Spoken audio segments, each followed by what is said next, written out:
Good morning student. आज हम आपके लिए लेकर आए हैं क्लास 8 का चैप्टर नंबर 14 जिसका नाम है विद्युत धारा का रासायनिक प्रभाव। तो सबसे पहले स्टूडेंट आइए हम इस टॉपिक पे बात कर लेते हैं विद्युत धारा होती क्या। विद्युत धारा हमने ये देखा था, हमने आपको ऑफलाइन क्लासों के अंदर ही बताया था कि विद्युत धारा मुख्य रूप से होता है कि आवेशों के प्रवाह के दौरान आवेश क्या था, आवेश होता है किसी भी पदार्थ के अंदर एक ऐसा गुण होता है जो उसको रब करने पर रगड़ने के ऊपर उत्पन्न हो जाता है जिससे वो किसी दूसरे पदार्थ को अपनी ओर आकर्षित कर सके। ठीक है ना। तो मैंने आपको बताया था कि आवेशों की प्रवाह की दर को क्या कहते हैं, विद्युत धारा कहते हैं। अब अपने को ये पता है, फिर हमने ये भी पढ़ा था पदार्थ जो मुख्य रूप से दो प्रकार के थे, एक था अपना सुचालक, एक होता है अपना कुचालक। सुचालक वो होता है जिसके अंदर विद्युत धारा तथा ऊष्मा के कण जो है एक स्थान से दूसरे स्थान तक विस्थापित होते हैं, अर्थात उसके अंदर विद्युत धारा का प्रभाव होता है, विद्युत धारा बहती है। और कुचालक होता है जिसके अंदर विद्युत धारा नहीं बहती है, वो कहलाता है अपना कुचालक। ठीक है ना। फिर अपन बात करते हैं कि हाँ विद्युत धारा के रासायनिक प्रभाव किस प्रकार से पड़ सकते हैं उसके ऊपर। ठीक है ना। सबसे पहले आइए हम बात करते हैं कि आपके पैराग्राफ नंबर 14.2 पर। ठीक है ना। हमने ये देखा था कि हमने एक बैटरी ली, बैटरी के साथ में बल्ब लगाया। ठीक है ना। इस प्रकार से हमने एक सर्किट का निर्माण किया। आइए देखते हैं। हमने एक सर्किट का निर्माण किया।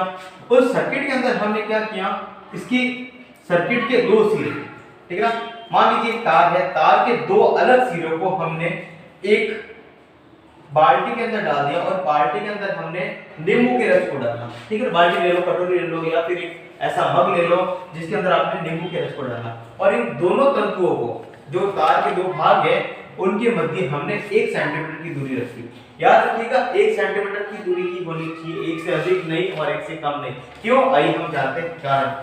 1 सेंटीमीटर की दूरी पर रखने पर क्या देखा कि जो नींबू का रस होता है ना, वो विद्युत का सुचालक की तरह कार्य करता है, सुचालक की तरह कार्य करता है। अर्थात ये हो गया कि जो विद्युत धारा यहां से जा रही है, मैंने आपको डायरेक्शन की तरह बता रखा है कि हमेशा विद्युत धारा होती है वो प्लस टर्मिनल से माइनस की ओर, धन टर्मिनल से ऋण टर्मिनल की ओर गमन करती है। तो यहाँ देखिए यहां से आई और यहां आकर नींबू के रस के अंदर मिली और नींबू के रस जो कि सुचालक के रूप में काम कर रहा है। ठीक है ना। तो एक चीज ध्यान रख लेना, नींबू का रस जो होता है वो दुर्बल सुचालक के रूप में कार्य करता है। हाँ, दुर्बल का मतलब ये होता है कि इसके अंदर इतनी पावर नहीं होती है जितनी एक चालक धातु के अंदर होती है। ठीक है ना। तो दुर्बल सुचालक होता है, यही रीजन है कि हमने इन दोनों के मध्य 1 सेंटीमीटर की दूरी रखी। 1 सेंटीमीटर ज्यादा रख लिया आपने तो इसके अंदर इतनी चालकता नहीं आएगी। ठीक है ना। पहले अपन बात कर लेते हैं इसकी, कैसे यहां से नींबू के रस से होते हुए विद्युत का चालन होगा। ठीक है ना। तो यहां से होते हुए वापस इस पॉइंट से होते हुए बल्ब के पास बचेगी, तो बल्ब का आपका क्या होगा, प्रतिदीप्त हो जाएगा। बल्ब आपका प्रतिदीप्ति हो जाएगा, यानी कि बल्ब आपका जल उठेगा क्योंकि उसके तंतु गर्म होंगे, तंतु गर्म होते बल्ब लग गया, जल जाता है। ठीक है ना।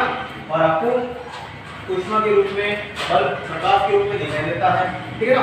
अब अपन बात करते हैं कि अगर इन दोनों के बीच की दूरी 1 सेंटीमीटर से ज्यादा होती तो क्या होता। अगर इन दोनों के मध्य 1 सेंटीमीटर से ज्यादा दूरी होती तो चूंकि ये दुर्बल सुचालक है तो यहाँ पे जो इसके कण होते हैं, विद्युत धारा के कण, वो एक स्थान से दूसरे, यानी ये एक टर्मिनल से दूसरे टर्मिनल तक नहीं पहुंचते, जिस वजह से ये बल्ब नहीं लगता। तो इसके लिए मान लीजिए आपने ये देखा कि भाई कम विद्युत धारा के अंदर भी यदि बल्ब लगाना है, या कौन सी ऐसी चीज है जिसकी वजह से आप कम विद्युत धारा के अंदर भी देख सकते हो कि विद्युत धारा दुर्बल है या नहीं है। तो विद्युत धारा दुर्बल, तो उसके लिए हम देते हैं एलईडी। एलईडी के अंदर क्या होता है कि अगर वीक करंट भी होगा ना, दुर्बल करंट भी होगी ना, तब भी वो एलईडी जल उठेगी। तो वहां पे देखिए आपने एलईडी देखी होगी, छोटी छोटी होती है, बिल्कुल उसका आकार होता है, यानी रिमोट कंट्रोल के आगे जो लगा होता है। ठीक है ना। वो तो एक प्रकार का आरएफ और आईआर का एक रिमोट कंट्रोल होता है जिसके अंदर सेंसर होता है, वो उसी भांति एक एलईडी होती है छोटी छोटी। ठीक है ना।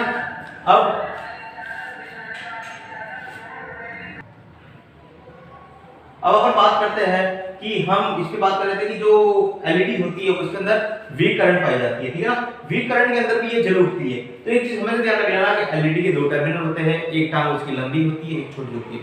जो लंबी होती है ना वो हमेशा पॉजिटिव टर्मिनल कहलाती है और जो छोटी होती है वो हमेशा नेगेटिव टर्मिनल कहलाती है। तो इसके द्वारा भी वीक करंट को भी डिटेक्ट किया जा सकता है, ठीक है ना। अब अपन बात करते हैं अगले क्रियाकलाप नंबर 14.3 को, यानी कि बल्ब तो एक था जहां पे आपको ज्यादा मात्रा के अंदर और उच्च करंट अगर हो रही है तो उच्च चालकता को शो कर रहा है। निम्न चालकता को शो करने के लिए अपन एक और प्रयोग कर सकते हैं जो क्रियाकलाप नंबर 14.3 के अंदर दिया। एक माचिस की डिबिया लीजिए, ठीक है ना। माचिस की डिबिया ऊपर का कवर हटा के खाली डब्बी होती है, उस डब्बी के अंदर आपको करना क्या है कि एक कंपास बॉक्स यानी कि वो दिशा सूचक यंत्र होता है, ठीक है ना, मैग्नेट का बना होता है जो उसके ऊपर डायरेक्शन को शो करता है, उसको रखा जाता है और उस माचिस के ऊपर क्या किया जाता है कि आप एक तार को लपेट लो, ठीक है ना। तार को लपेटने के बाद में उसका एक सिरा जो है वो बैटरी से जोड़ दो, ठीक है ना, और दूसरा सिरा यहाँ खुला छोड़ दो। आपने कुछ इस प्रकार से देखा है। तो मैंने इस प्रकार से एक परिपथ का निर्माण किया। तो यहाँ पे आपको दिख रहा है कि यहाँ पे दो टर्मिनल अलग अलग है, ठीक है ना। तो यहाँ पे एक भाग ये वाला छोड़ रखा है मैंने और एक भाग मैंने ये छोड़ रखा। इन दोनों को आपने एक सैंपल के अंदर डाला। मान लीजिए आपने यहाँ पे कोई भी एक बीकर लिया और अलग अलग सैंपल आपने लिया, जैसे एक बार आपने जल लिया, आसुत जल लिया, दूध लिया, ठीक है ना। इसके अलावा और भी कोई विलयन लिया और विलयन डालने के पश्चात आप ये टेस्ट करो, जैसे शहद ले लिया, ठीक है ना। तो आसुत जल ले लिया, सामान्य जल ले लिया, टोटे का जल ले लिया, नल का, ठीक है ना। तो उन सबके ऊपर ये परीक्षण करके ये देखा जा सकता है कि जब जब इसके अंदर अलग अलग पदार्थ मिश्रण डाला जाता है और यहाँ से बैटरी से, ये आपको बैटरी दिखाई दे रही है, इस बैटरी से जब विद्युत धारा प्रवाहित होती है तो अलग अलग पदार्थ से किस प्रकार से यहाँ पे डिफ्लेक्शन उत्पन्न होता है। यहाँ पे आपको ये जो सुई है वो हिलती हुई दिखाई देगी, ठीक है ना। अगर करंट ज्यादा बहेगी तो सुई ज्यादा डिफ्लेक्ट होगी और करंट कम बहती है तो सुई भी कम डिफ्लेक्ट होगी। तो ठीक है, अब मैं आपके सामने ये कह सकता हूँ कि इसका धारा जो है वो तब बहेगी जब पूरी तरह से परिपथ बन जाएगा, परिपथ का निर्माण हो जाएगा। परिपथ बनने के लिए क्या करना, मैंने आपको बोला था कि दोनों टर्मिनल है वो आपस में कनेक्ट होने चाहिए, चाहे वो किसी सुचालक से हो, चाहे वो किसी भी लिक्विड से हो, द्रव, ऐसा द्रव जिसके अंदर चालन उत्पन्न होता है। तो एक प्रकार से वहां पे क्या होगा, रासायनिक प्रभाव उत्पन्न होगा। विद्युत धारा क्या होगा, रासायनिक प्रभाव उत्पन्न होगा। तो आइए देखते हैं कि धारा कब बहेगी, जब परिपथ पूर्ण होगा, ठीक है ना। यानी कि जब तक परिपथ पूरा नहीं होगा, जब तक पूरा सर्किट नहीं बनेगा, तब तक उसके अंदर करंट नहीं बहेगी, ठीक है ना। अब आगे बात करते हैं हम जल की। जल जो है, क्या जल के अंदर करंट बहती है? तो सामान्य अवस्था में कहा जाता है हाँ सर जल के अंदर करंट बहती है। तभी हमें घरों के अंदर कहा जाता है कि गीले हाथों को लेकर कभी भी स्विच बोर्ड पे हाथ नहीं लगाना चाहिए। हाथ अगर गीले होते हैं तो करंट आने की संभावना ज्यादा रहती है। तो यहाँ पे प्रश्न ये उठता है कि वाकई में सारे जल एक जैसे होते हैं क्या? क्या वाकई में सारे जलों के अंदर विद्युत धारा का प्रवाह होता है? तो हम कहेंगे एब्सोल्युटली नॉट, पूरी तरह से नहीं। कारण ये चल रहा है कि जल मुख्य रूप से दो प्रकार के होते हैं, एक होता है आसुत जल, ठीक है ना, और एक होता है सामान्य जल जो आमतौर पर हमने को देखने मिलता है। आसुत जल क्या होता है? जो पूर्ण रूप से शुद्ध होता है, उसके अंदर किसी भी प्रकार की अशुद्धि नहीं पाई जाती है, ठीक है ना। जो वो बेसिकली कहाँ पाया जाता है, जैसे आपने देखा होगा रासायनिक बैटरी के अंदर जो अलग से पानी डालने का अपन कहते हैं पानी डालो बैटरी के अंदर, घरों के अंदर इन्वर्टर होता है उनके अंदर पानी डाला जाता है, तो वो आसुत जल होता है। अब वो आसुत जल जो है, आसुत जल, तो आसुत जल उसके अंदर डाला जाता है और सामान्य जो जल होता है वो हमारे घरों के अंदर होता है। तो दोनों में मुख्य रूप से अंतर क्या आ रहा है? आसुत जल होता है वो पूरी तरह से, तो हमने ये देखा कि आसुत जल जो है वो पूर्ण रूप से शुद्ध होता है। तो शुद्ध अगर हो गया तो उसके अंदर किसी प्रकार की अशुद्धि नहीं होती है।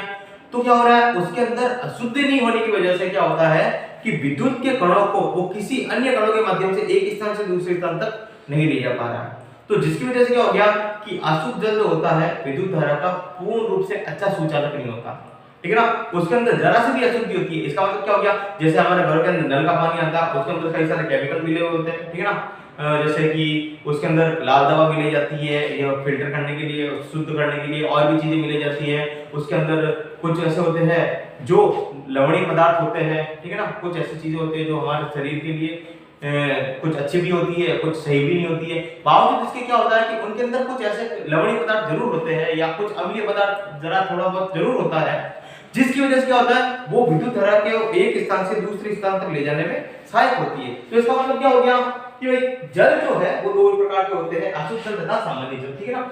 आसुत जल के अंदर है ना विद्युत धारा प्रवाहित नहीं होती है, जबकि सामान्य जल के अंदर विद्युत धारा का प्रवाह आसानी से हो सकता है। ठीक है ना। अब आपको मन में ये प्रश्न हो रहा कि सर अगर ऐसी बात है तो बैटरी के अंदर आसुत जल का उपयोग क्यों किया जाता है? तो मैं आपको बता देना चाहता हूं कि आसुत जल जब बैटरी में मिलाया जाता है तो बैटरी के अंदर पहले से क्या होता है, वहां पे अम्ल पाया जाता है। ठीक है ना, जैसे वहां पे अलग अलग प्रकार के अम्ल पाया जाता है। तो यहाँ पे देखो, अगर मैं बात करूं कि किसी भी आसुत जल के साथ में अगर कोई और चीजें मिला दी जाती है, ठीक है ना, जैसे H2SO4 मिलाया जाता है बैटरी के अंदर, ठीक है ना, तो यहां अगर मैं बात करूं कि आसुत जल के साथ में, ठीक है ना, हाइड्रोक्लोरिक अम्ल मिला दिया जाएगा तो क्या उत्तर पड़ेगा?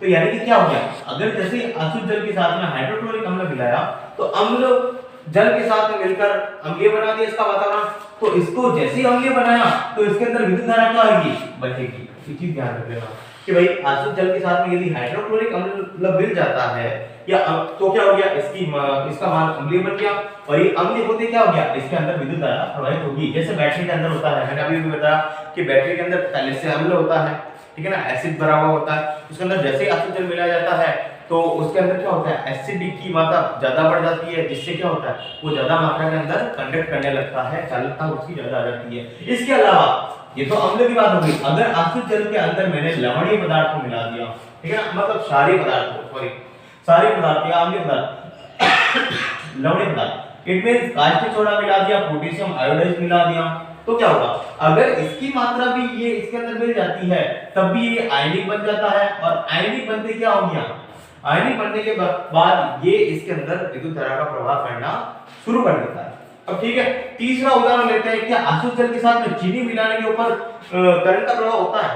तो मैं कहूंगा नहीं, आसुत जल में चीनी मिलाने से विद्युत का प्रवाह नहीं होता। कारण क्या हो रहा है कि चीनी जो है यहाँ आसुत जल के अंदर पूरी तरह से घुल जरूर जाएगी, डिजॉल्व हो जाएगी, माना, ठीक है ना, पूरी तरह से डिजॉल्व हो जाएगी, घुल जाएगी, मिल जाएगी, परंतु चीनी जैसे आसुत जल में मिलेगी तो ये इसको आयनिक नहीं बनाएगी। तो जैसे इसको आयनिक नहीं बनाएगी तो आयनिक नहीं बनने की वजह से क्या होगा, इसके अंदर विद्युत धारा का प्रवाह नहीं होगा। ठीक है ना, तो ये था अपना क्रियाकलाप नंबर 14.5। आगे अपन बात करते हैं विद्युत धारा का रासायनिक प्रभाव किस प्रकार से पड़ता है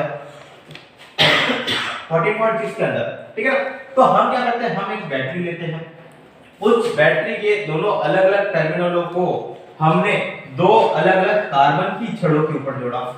तो कार्बन की छड़ों के ऊपर जोड़ा और कार्बन की छड़ों के ऊपर धातु की टोपी लगा रखी है। धातु की टोपी क्या करेगी कि इसको पूरी तरह से चालकता प्रदान करेगी। ठीक है ना, तो ये वाला धन टर्मिनल हो गया प्लस, ये हो गया अपना माइनस।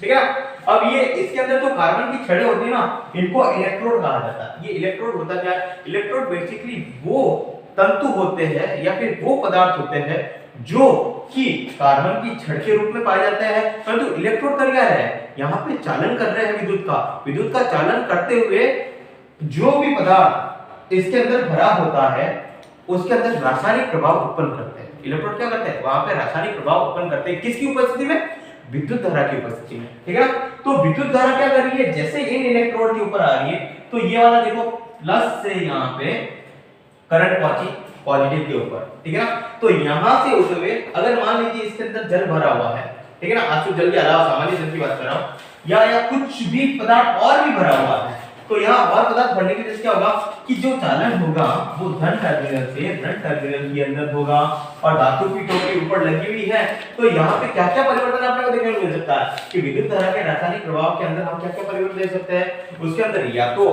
गैस का निर्माण हो सकता है, उसके अंदर या तो उसका रंग चेंज हो सकता है, धातु ये इलेक्ट्रोड का रंग चेंज हो सकता है, इसके अलावा इसके ऊपर एक धातु का दूसरी धातु के ऊपर चढ़ना देखा जा सकता है। ठीक है ना, जिसको हम क्या कहेंगे, विद्युत लेपन कहेंगे या गैल्वेनाइजेशन कहते हैं।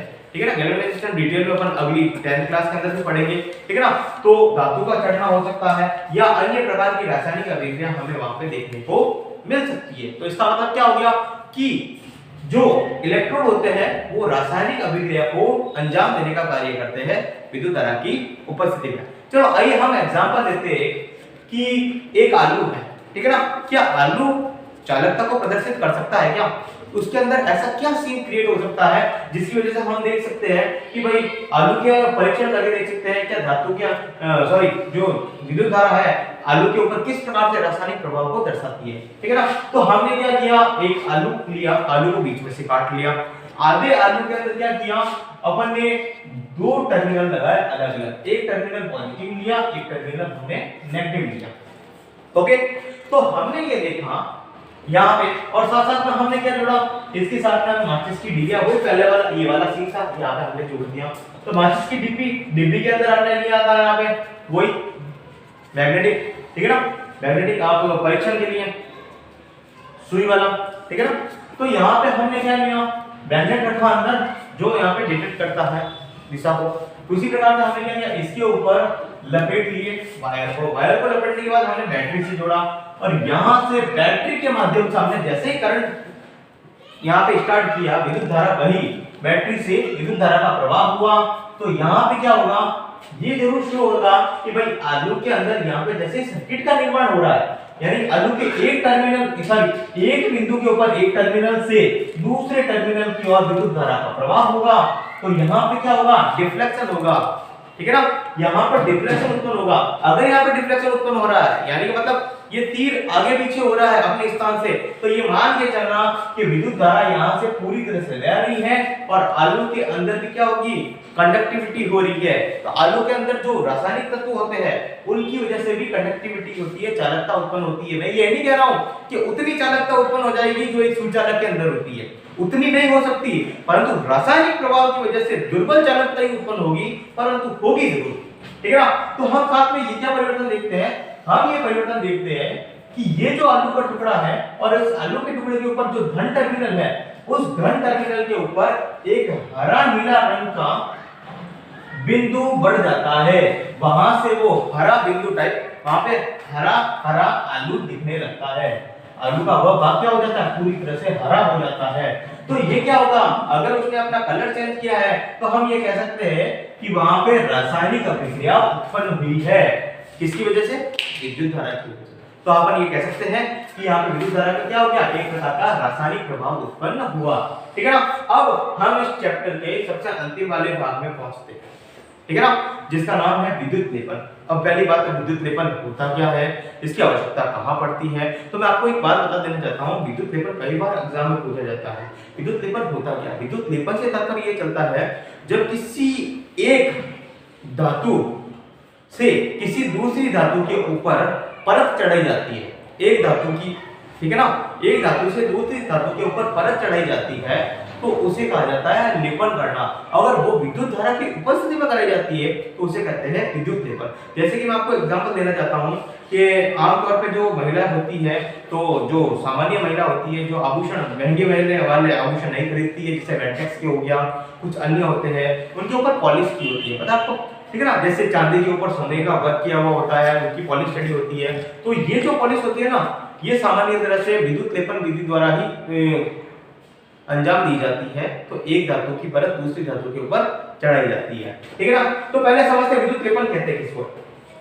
विद्युत धारा प्रवाह द्वारा किसी पदार्थ पर किसी वांछित वस्तु की परत निक्षेपित करना विद्युत लेपन कहलाता है। मतलब एक पदार्थ से दूसरे पदार्थ के ऊपर उसकी परत चढ़ा देना, ठीक है ना। जैसे एक और एग्जांपल देना चाहता हूं कि मान लीजिए लोहा है, ठीक है ना, अपन देखते हैं, ठीक है, लोहा जो है आमतौर पर जैसे तेल का डिब्बा आता है अपने पास में, ठीक है ना, उसके वो जो है लोहे का डब्बा होता है, परंतु उस लोहे जो है ना उसके ऊपर जंग ना लग जाए, ठीक है, उसका संक्षारण ना हो, तो उसके लिए क्या इसके ऊपर क्या किया जाता है, टिन की परत चढ़ा दी जाती है, लोहे के ऊपर टिन की परत चढ़ा दी जाती है। तो ये किसके द्वारा संभव होता है, ये विद्युत लेपन द्वारा ही संभव होता है। इस प्रक्रिया द्वारा ही काम में लिया जाता है, ताकि उसका क्या होगा, उसके ऊपर संक्षारण नहीं हो जाए, जंग ना लग जाए, ठीक है ना।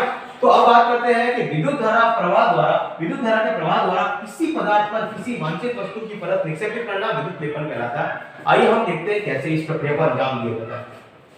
मान लीजिए हम एक बीकर लेते हैं, ठीक है ना, इस बीकर के अंदर एक लिक्विड लेते हैं द्रव के रूप में, जिसका नाम है कॉपर सल्फेट। हम जानते हैं कि कॉपर सल्फेट जो होता है वो होता है अपना CuSO4 का विलयन, ठीक है ना, कॉपर सल्फेट के अंदर CuSO4 का विलयन, ठीक है ना। अब ये देखो, आपने देखा होगा, आपकी वीडियो के अंदर शायद प्रॉपर्ली दिख रहा होगा, तो मैंने इसको क्या किया, ऑरेंज कलर से निरूपित किया, ठीक है ना। तो यहाँ पे क्या था, ये बना हुआ है और यहाँ पे ये बना हुआ है, ठीक है ना। यहाँ पे मैंने दो अलग अलग प्लेटें रखी है, तांबे की प्लेटें, ठीक है, और यहाँ पे मैंने कॉपर सल्फेट का विलयन लिया। ध्यान से देखना कैसे ये प्रक्रिया निरूपित हो रही है। यहाँ पे मैंने बैटरी के माध्यम से करंट फ्लो की, और जैसे ही बैटरी के करंट फ्लो होती है प्लस धन टर्मिनल से ये ऋण टर्मिनल की ओर धारा बहती है। यहाँ से क्या होता है, जैसे इस बिंदु पे आती है तो यहाँ पे ये जो कॉपर सल्फेट का विलयन है, यहाँ से कॉपर की मात्रा जो होती है, कॉपर सल्फेट में से कॉपर की जो मात्रा है जो कि +2 है, आपने देखा, ठीक है ना। हमें पता है कि यह क्या धनावेशित होता है कॉपर पे, तो ये धनावेशित कण होते हैं तो यहाँ ऋणायन के ऊपर जाकर अटैच हो जाते हैं, ठीक है ना। हमें पता है प्लस माइनस पे जाके चढ़ता है और माइनस कहाँ जाता है, प्लस की ओर चढ़ जाता है। अब ध्यान से देखना, ये कॉपर सल्फेट के अंदर से कॉपर जो होता है ना वो बाहर की ओर निकलता है और जाकर कहां चढ़ जाता है, इस ऋणायन वाली प्लेट के ऊपर चढ़ जाता है। इसका मतलब क्या होता है, धीरे धीरे ये वाली परत क्या होती है, मोटी होती जाती है, ठीक है ना। ये वाली परत मोटी हो जाती है, कौन सी, ऋणायन वाली, और ज्यादा मोटी होती जाती है, ठीक है ना। अब हो ये रहा है कि इस कॉपर सल्फेट के विलयन के अंदर से कॉपर निकल गया, तो इस विलयन के अंदर कॉपर की क्या हो गई, कमी हो गई। तो इस कॉपर सल्फेट के विलयन में कॉपर की मात्रा को वापस बैलेंस करने के लिए क्या होता है कि ये जो धन टर्मिनल के ऊपर कॉपर की प्लेट होती है ना, वहां से ये परत उतरने लगती है, वहां से परत उतरकर कहां गई, इस विलयन के अंदर डिसॉल्व हो जाती है, विलयन के अंदर मिल जाती है। तो क्या होने लगता है कि जैसे जैसे ये डिसॉल्व होगी, ये गलने लगती है यहाँ से, वैसे वैसे इसकी परत क्या होने लगती है, इसकी परत होने लगती है पतली। तो आप देखोगे कि जैसे जैसे समय बढ़ेगा, ठीक है ना, करंट बहती है, तो वैसे वैसे धनायन वाली जो है परत पतली हो जाती है कॉपर की, और ऋणायन वाली परत क्या होती है, मोटी होती जाती है। यानी कि एक टर्मिनल के ऊपर लगी हुई तांबे की प्लेट क्या होने लगती है, मोटी होने। तो यहाँ पे तांबे की परत इसके ऊपर चढ़ जाती है शुद्ध रूप से, और एक परत क्या होने लगती है, पतली होने लगती है। तो इस प्रकार से हमने ये देखा कि किस प्रकार से हम विद्युत धारा का उपयोग करते हुए एक टर्मिनल से दूसरे टर्मिनल पर, एक प्लेट से दूसरे प्लेट के ऊपर परत को चढ़ाई जाती है और वो शुद्ध रूप से हमें प्राप्त होती है। इस विद्युत लेपन का उपयोग हम क्लास 10 में भी करेंगे जब हम धातुओं का परिष्करण करेंगे, ठीक है ना। तो इस प्रकार से मैंने एक वीडियो के अंदर आपके कंप्लीट अध्याय 14 को मैंने समाप्त किया है। तो आपको मुख्य रूप से ये ध्यान रखना है कि इस पूरे के पूरे प्रभाव को अच्छे से देखना है। मुख्य रूप से कई सारे प्रश्न पूछे जाते हैं कि आलू की चालकता का परीक्षण कैसे किया जाता है, क्या इफेक्ट पड़ेगा, विद्युत लेपन किस प्रकार से होता है, विद्युत लेपन का उपयोग क्यों किया जाता है, कहाँ इसका उपयोग किया जाता है, कहते किसको है, ठीक है ना। इसके अलावा कि रासायनिक प्रभाव के अंदर इलेक्ट्रोड क्या कार्य करते हैं, इलेक्ट्रोड होते क्या है। इसके अलावा आपसे ये भी पूछा जाता है कि यदि वीक करंट होती है तो उस वीक करंट को कैसे डिटेक्ट किया जाता है। नींबू का रस या विलयन जो है वो दुर्बल चालक होता है, दुर्बल सुचालक होता है या मजबूत वाला होता है। तो इन सारी चीजों को विशेष रूप से कंसेप्ट रूपी आप अपनी कॉपी के अंदर नोट डाउन करेंगे तथा इससे संबंधित जितने भी प्रश्न हैं आप जितने हो सके वो आप लोग करेंगे तथा हम भी अपनी तरफ से पूर्ण प्रयास करेंगे कि इस चैप्टर के क्वेश्चन आंसर जो है वो पीडीएफ के रूप में आपके ग्रुप के अंदर डाले जाएंगे, ठीक है। तो विशेष रूप से ध्यान रखिएगा कि ये चैप्टर आपके लिए कंप्लीट हो गया, अच्छे से समझ लेना, इसके नोट्स प्रिपेयर करना है आपको और इसके क्वेश्चन आंसर कॉपी के अंदर नोट डाउन करना है।